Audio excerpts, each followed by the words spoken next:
Oh, brilliant.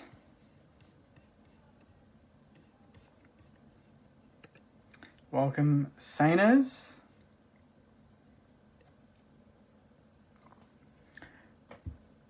We'll wait for a few more people to tune in, and then we can talk about that performance. That was absolutely, it was beautiful. That was perfect football. That was Saints football, perfect football, 4-quarter performance, which is what we've been building up to and what we really wanted going into this game. And I actually think that we got more than what we all could have expected. Like, I'm stunned at how good that was. Like, stunned. 4 players kicking 4 goals. I don't think that's happened since about 2016, 2015. Brad Hill, I mean, we'll wait for a few more people to tune in. Comment your thoughts, obviously, and we'll go through them. But I just wanted to get straight off the bat. Brad Hill, 4 goals. That was vintage Brad Hill there. Playing higher up on a wing, half forward, not out of defensive 50, none of that shit. Really aggressive and running up and down the wings, kicking it beautifully inside 50 to Max King and to all the forwards that were all just amazing. Couldn't have asked for a better performance from Brad Hill. He copped it a bit last week, we all know that, and he went to the forward flank and did a really good job. And then he followed it up this week, and yeah, hard to argue with what Rats has done with Brad Hill the last couple of weeks. And then you've got Jade Gresham coming out of the midfield, 20 disposals, so one of the lower disposal games for the year for Gresh, for the Gresh Prince.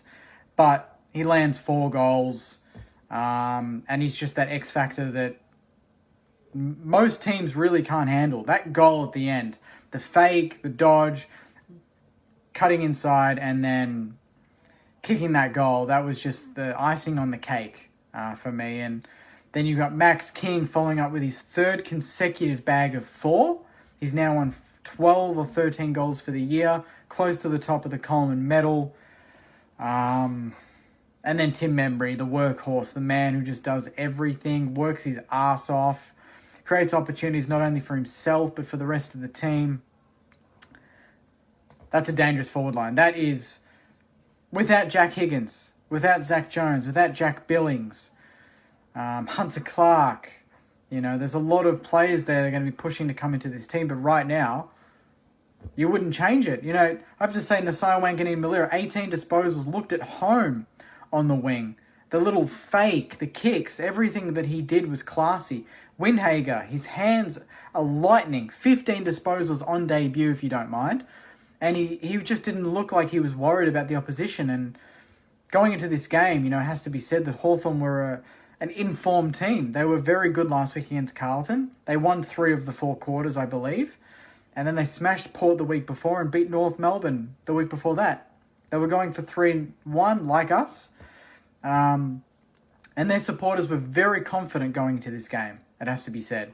Reading a lot of what their fans, what the Hawthorn supporters were thinking about us and how to beat us and what they needed to do.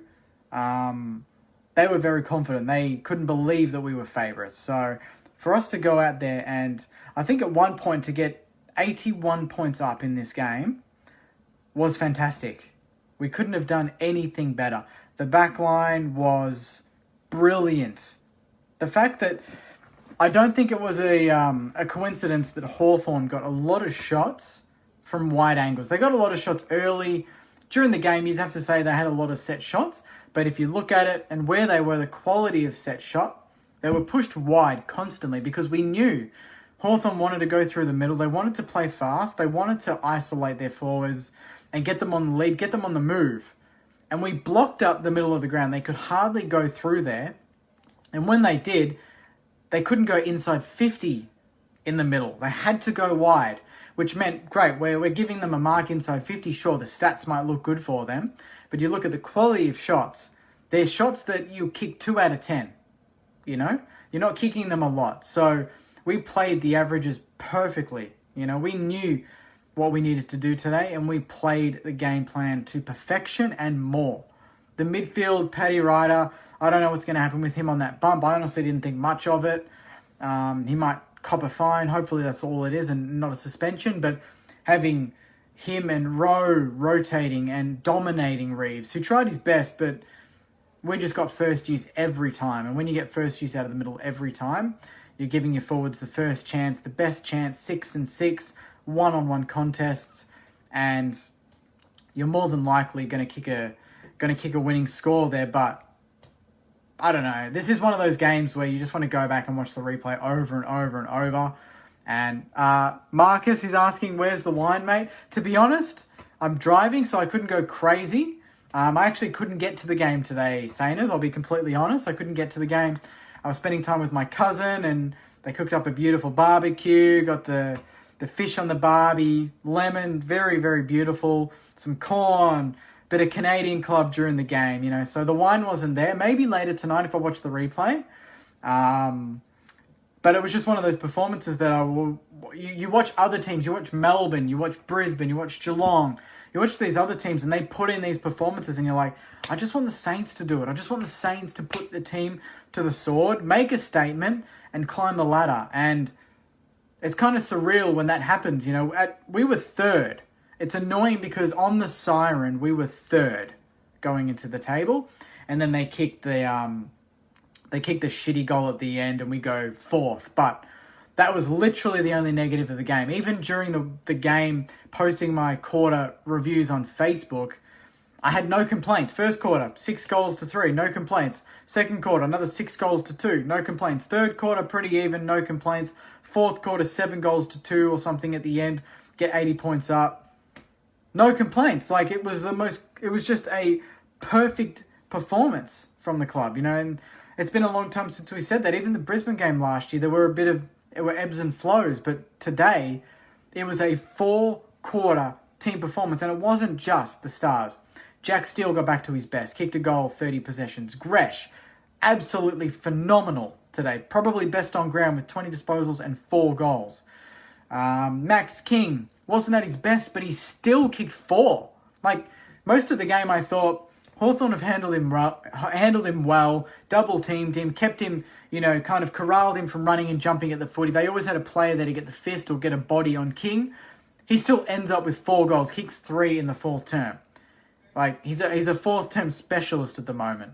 And then you got the backline, Ben Patton, Webster, Lynett, Josh Battle, Dukes. Dukes handled Lewis brilliantly. Every time he needed to go and punch, he did. Jimmy Webster, amazing rebound from there. The ball skills from some of these players was great. We turned it over a little bit, but what I loved is that anytime we made a mistake, we amended it instantly with absolutely brilliant pressure. Some of the pressure, even deep into the 4th term, we're 70 points up with a minute to go. They could put the cue in the rack and know that the game's done. But they're still tackling, they're still chasing, they're putting their bodies on the line. These are the little things that make you a really good team. It's not just front running and getting a big win and playing soft footy and not tackling. It's all of the above. And we kicked straight early. We ran. We chased.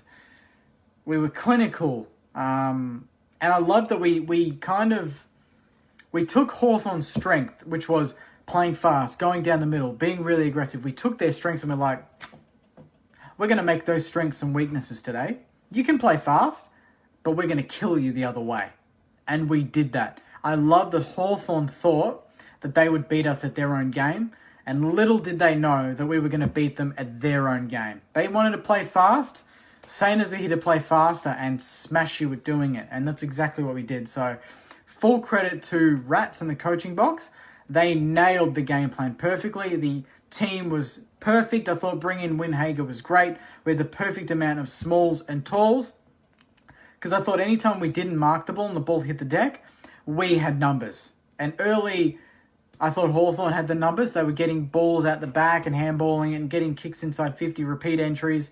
But as the game went on, it was all us. We had 3 players that were just, one would get it, one would handball it, one would get it again, and they'd kick it, hit a target, we're rebounding instantly, and we spread the midfield brilliantly.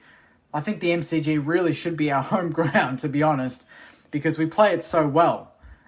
We have, I think, the best defensive record with Geelong at the MCG in the last 2 seasons. So when we play at the MCG, we play well. And we win more games than we don't. So I'm really happy with that performance.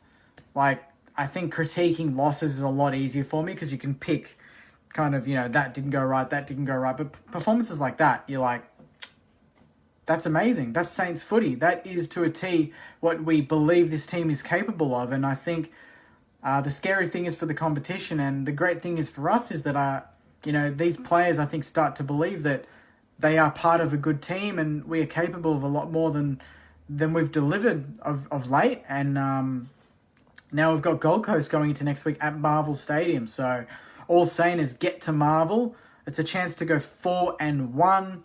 3-1 is great. This is our best start to a season since I think 2018 under Richo when we went 4 or 5-1. But this seems more sustainable. This seems like something that we can keep up for the entire year, and a form guy that really could catapult us into, not premiership calculations just yet. We don't want to get too carried away, but finals calculations, and hey, maybe even more than that, because we've got a decent percentage at the moment, and it could have been even higher, barring the last goal that Hawthorn kicked, but absolutely stoked with a 69-point win. If you had told me that was going to be what the result would have been at the start of the day, I would not have believed you. So really happy with that performance. Obviously, I'm not doing it in my car. I'm not doing it in the car park. I'm at my cousin's makeshift review, but appreciate all of you tuning in and watching as well. So 5-star performance. That was exactly what we believe this team is capable of and more. And it is a statement game. A lot of people tipped Hawthorn. The AFL app tipped Hawthorn. A lot of my friends tipped Hawthorn. But we went there today and backed up last year's performance when we beat them by 10 goals as well. So really, really solid. No complaints. Full on. Really proud of the boys. This is the fittest they've probably looked. I haven't even talked about that, but the amount of gut running in that last quarter, clearly the training, the off-season, that was our biggest issue last year. Wasn't really game plan. It was just we don't have the fitness to even do anything with the footy. But we were running. It just seemed like we could play another 4 quarters and we'll get the chocolates. We just look like we can run all day. We look like one of the fittest teams in the competition at the moment. But again, it's only round 4. It's a long season. Things can change. But I think it's a really good starting point because you can get players like Clark, Jones, Billings, Higgins back. There's a lot of good personnel to come back into this team, along with Bytel, Highmore, Winhager, Owens, Nasai, all battling for those positions. Cooper Sharman. It's a lot of depth there, a lot of players there that are capable of coming in and doing a job, and hopefully there's just more of this to come. So really proud of the boys, that's my take on the game. So without further ado, without me going on and ranting on about the win, let's get into some of these comments, and then we'll wrap it up, and I'll get stuck into the player ratings. Josiah, Natalie says Sinclair and Hill stars. We've got we hunted. It's been a long time since I saw that. That's from Paul. We hunted Hawthorn. Christina says one of Ratz's best wins as coach. Absolutely. One of his most clinical and perfect wins, I'd have to say. Seb Ross, I haven't even mentioned it, but Seb Ross. What the hell? Has Seb Ross taken Bontempelli's talent or something? He's running, he's kicking the ball beautifully, he's tackling, he's spreading, he's doing everything he did when he won the best and fairest. Best on ground, AJ, I would go with Gresh. 20 disposals, 4 goals, game changer. I thought that was absolutely brilliant. Andrew says, Seb Ross, very solid and effective again, playing his role. Dave says, Lynott, lock him in for the season. Lynott's been a godsend. He's been brilliant all season, but today in particular, he was exceptional. Luke says, Seb's last 2 weeks have been outstanding. Our style suits the MCG. That's from Catherine. I agree with you there, Catherine. I think if the MCG was our home ground, we would have won a lot more games in the last 2 seasons. Hawks nearly beat Blues. Blues pegged as top 4 equals Saints top 4. That's from Ben. Beth says, gosh, I love rough Ruffy on our bench, sign him up for years, don't want Sam taking him. Yeah, you'd think that Ruffy's had a big say in Max King and how the forwards are going at the moment. Full credit to Rats and those boys. Josephino says, who would have thought Ross would be showing his 2019 form? James says, top 4 in 4 weeks. Hope we keep performing like that every week. That's it. We're top 4 now, but things change very quickly. So we just want to keep that going. Keep that momentum going. And sky's the limit for us at the moment. Paul says, the only complaint would have been Patton. Sad about Ryder bump, but Jack Hayes will most likely come in for Ryder if he gets suspended. That's it. There's depth there. We've got players that we can bring in. Nick says, Jake, give me 5 negatives tonight if you can come up with 5. Okay. We'll go... Okay, that's a great question, Nick. We'll go 1. Paddy Ryder, possible suspension. I don't think his act was bad, but that's obviously a negative. 2... I think we could have won by more. 69 points is great, but it really did feel like a 100-pointer, but we let them kick 2 late goals, which is disappointing. 3, kind of related to the second point, 2 late goals meant that we didn't finish the ladder, 3rd on the ladder. We're now 4th. 4 negatives. King kicked 4, but I really thought that this was the game for him to kick 8. Didn't do it, but still 4 is fine. So if that's a negative, that's a pretty good negative. And 5, the game had to end, and I really could have watched it for another 20 hours. It was absolute perfection. It was clinical. It was a masterclass, and I hated when the final siren went because I was having so much fun watching it. So, again, 5 negatives, but a lot of them are, a couple of them are positive. So, good question there, though, Nick. I really like that. Love beating Hawthorn. That's from Aaron Gox, the comedian. Good on you, Aaron. That was a great performance. Daniel says, we need to do it against a top side. To be honest, Hawks were bottom tier, and I don't really rate them. Fair call. We don't know how good or bad Hawthorn are just yet. They've had a few good wins and a couple of, bad losses. But we only beat who we play against, and it's the method of beating. If we had to beat them by 1 point, you could say we've still got a lot of room to improve, but today we beat them and we looked a level above them. So that's a really good sign for our young group. Christina says, they ran out the game, didn't let them get junk time goals. 91-54 Gold Coast winning against Carlton. That's great to see. Great to see. That's good for us on the ladder. Don't stop. Keep ranting about the win. That's from Dave. I could go on all day, Dave, honestly. It'd be a marathon 12-hour review if I had to keep going, but we'll save some of that for the podcast during the week with Marshy and Joycey, who I know are absolutely stoked about that performance. And Marshy was at the game today. Hopefully he gets a few fan cams. That'd be amazing as well, and see what the fans think about the game. Matt says, it's like we've slowly learned that forward pressure actually wins games. Haven't mentioned me yet. You mentioned forward pressure. Dan Butler, brilliant. What a performance from Dan Butler. He's slowly getting back to his 2020 form when he was in the All-Australian lineup. Didn't make the full squad, but he was in the 44 or whatever it was. Honestly, some of that pressure early was great. That left foot, I think, to Tim Membry on the lead was beautiful. His goals were great. He worked hard all day. Ben Long as well brought the pressure. I think that also invites Butler to continue to do that. It really gets everyone up and about, makes you want to smash blokes. And even though we gave a few free kicks away doing it, Battle throwing his body into it, smashing blokes. Long doing the same thing. Paddy Ryder doing the same thing. We played a very intimidating style of football. Unsociable, if you will, against Hawthorn, who are known of doing that. So I really loved that we were, we weren't playing just a cheap outside game. We were playing a physical, hard, finals-like type game, and we won by a lot. So that's really, really exciting for Saints fans. And can't wait to see how they go next week against Gold Coast, who are looking in good form against Carlton at the moment. Tyler says, how beautiful was the tap, Jake? Oh, the tap, Paddy Ryder to Gresh, and the left foot, if you don't mind, from the boundary, just to take the piss. Gresh is, he's back to his best. Absolutely back to his best. 22 goals. That's from Christina. 22 goals. It's been a while since we kicked a score like that. Definitely more consistent four-quarter footy. That was one of our most consistent four-quarter games. Absolutely. Seb Ross playing best in 3 years. Great effort. That's from Les. AJ says, Hill played brilliantly today.